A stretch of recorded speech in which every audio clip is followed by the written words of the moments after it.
cripta del Panteón Nacional de los Héroes se encuentra expuesta a la veneración la urna que contiene los restos mortales de quien en Cerro Coraz salvó a la patria y a su pueblo de la desintegración y la deshonra, el mariscal Francisco Solano López. Nació en Asunción el día 24 de julio de 1827. Su madre, doña Juana Carrillo, inculcó al niño Francisco Solano una esmerada educación familiar, complementada más tarde con las enseñanzas de ilustres maestros religiosos y laicos. Su padre, el doctor Carlos Antonio López, se esmeró en enseñar a su hijo Francisco Solano la educación específica para el mando del gobierno, familiarizándole con los íntimos secretos de la conducción del Estado y los cánones estrictos de la diplomacia.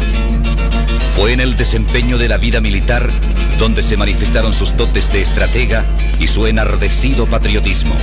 Las funciones castrenses lo sedujeron hasta convertirle en un apasionado lector de temas históricos, de ciencias militares y artes bélicas. En junio de 1853, con apenas 26 años, viaja a Europa con rango de ministro plenipotenciario. En Londres, París, Roma y Madrid le brindan honores y agasajos. Napoleón III le otorga la Legión de Honor y el rey de Cerdeña las insignias de Comendador de la Orden de San Lázaro.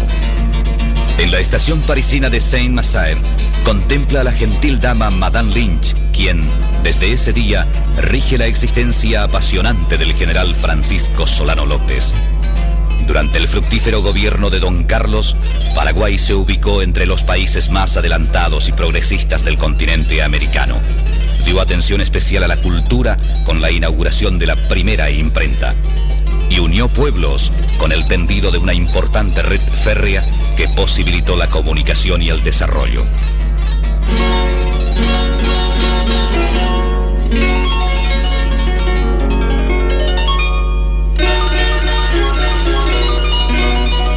Los gobiernos de varios países iniciaron gestiones para unificar a la familia argentina dividida entre los partidarios del general Urquiza y el general Bartolomé Mitre. La tenaz intransigencia de ambos abortó todos los intentos de reconciliación. Solamente el amistoso ofrecimiento hecho por Don Carlos para una generosa y altruista mediación fue aceptada. El entonces general Francisco Solano López fue designado para llevar adelante esta generosa iniciativa. Viajó a Paraná a bordo del cañonero Tacuary. Sus palabras precisas, su tacto diplomático y su habilidad política impresionan a los contendientes. Su resonante triunfo diplomático es reconocido unánimemente por el pueblo argentino y por todos los extranjeros residentes en Argentina.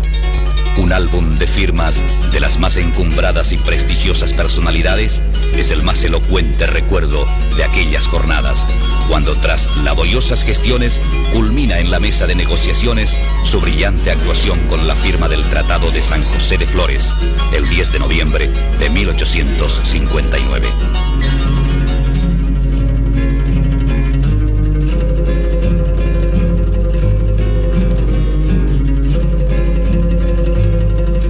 A la muerte de don Carlos Antonio López, el Paraguay contaba con un ejército disciplinado de 18.000 reservistas y una organizada y provista flota de guerra que, junto a las fortificaciones de Humaitá y Paso de la Patria, estaba en condiciones de bloquear la entrada del río Paraguay y Paraná en caso necesario. Asumido el poder, el general Francisco Solano López continúa con todo vigor el desarrollo iniciado por su padre, dando preeminencia a la modernización del ejército y a la seguridad nacional. Presta una atención preferencial a la planta siderúrgica de Ubicuquí. Supervisa personalmente las fortificaciones, los cuarteles y la flota. Promueve el desarrollo integral del país, moderniza la capital, mandando construir el Palacio de Gobierno, el Teatro Nacional y numerosas casas de 2 plantas que engalanan sus calles. Dirige la administración pública, analiza junto a sus asesores la evolución de la política internacional y de modo especial la de las potencias vecinas, Brasil, Argentina y Uruguay. El pueblo, consciente de la grandeza moral del general López, le sigue con respeto. Era el Caraiguazú.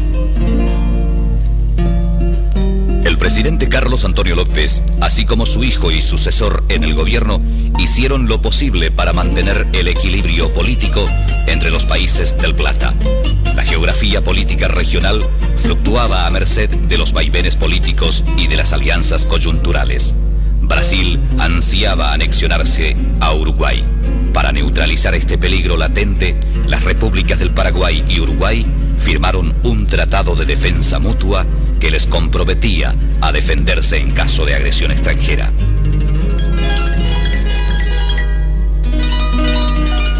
El uruguayo Venancio Flores, ayudado por el gobierno argentino, se levantó en armas contra el gobierno de su país. Aprovechando esta circunstancia, Brasil, el 4 de septiembre de 1859, invadió Uruguay. Esta acción expansionista motiva la protesta del gobierno paraguayo, quien rompe relaciones con Brasil y poco más tarde entra en guerra al enviar un ejército a Mato Grosso. En virtud del Tratado de Defensa Mutua y con el objeto de ayudar militarmente a Uruguay, el gobierno paraguayo pide autorización al gobierno argentino para atravesar su territorio con tropas que iban camino a Montevideo. La respuesta a la solicitud determinó la formal declaración de guerra a la República Argentina, nombrándose al general Francisco Solano López mariscal de los ejércitos del Paraguay. La guerra une a todos.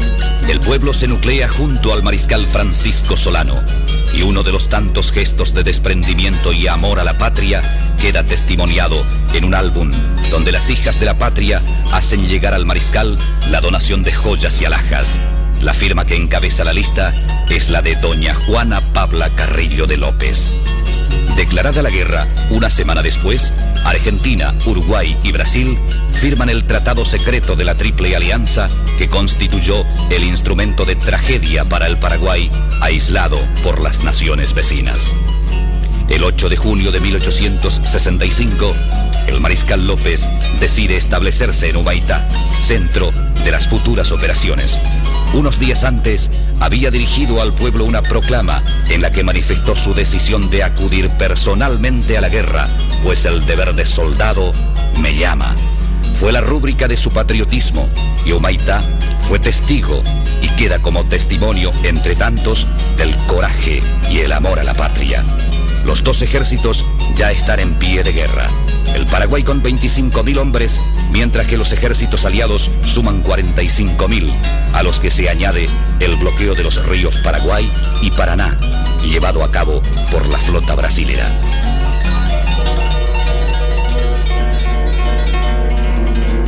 Entre los generales que secundan al mariscal merecen destacarse Francisco Isidoro Resquín, José María Brugués, Vicente Barrios, Elizardo Aquino, Bernardino Caballero, protagonistas todos de gestas heroicas. Con la intención de romper el cerco fluvial, el mariscal López organiza una expedición para destruir la flota aliada anclada en el riachuelo.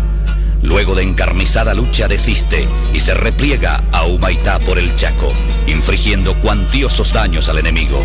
Su hazaña fue premiada con la medalla otorgada al regimiento de artillería mandado por el general Brugués. Una geografía inmortal perdura en las páginas de la historia paraguaya. Corrales, donde los paraguayos luchan encarnizadamente y derrotan a 4.300 soldados enemigos.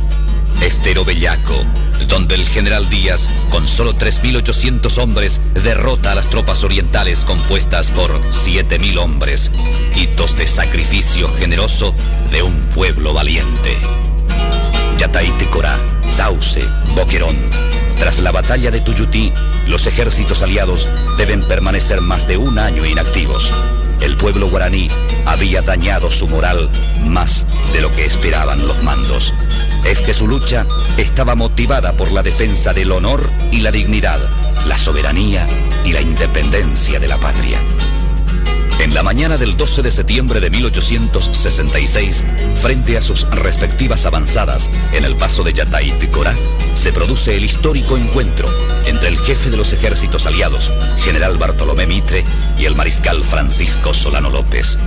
La entrevista fracasó ante la actitud intransigente del general Mitre, quien pide el alejamiento del Paraguay del mariscal López.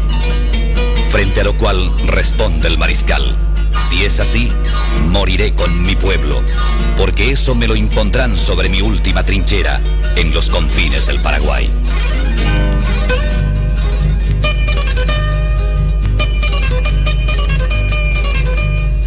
En vista del fracaso de Yataití-Corá, el Paraguay se apresta a la defensa de sus fortificaciones de Tres Bocas con las avanzadas de Humaitá, Curupaytí e Itapirú. Los aliados deciden preparar un gran ataque a Curupaytí,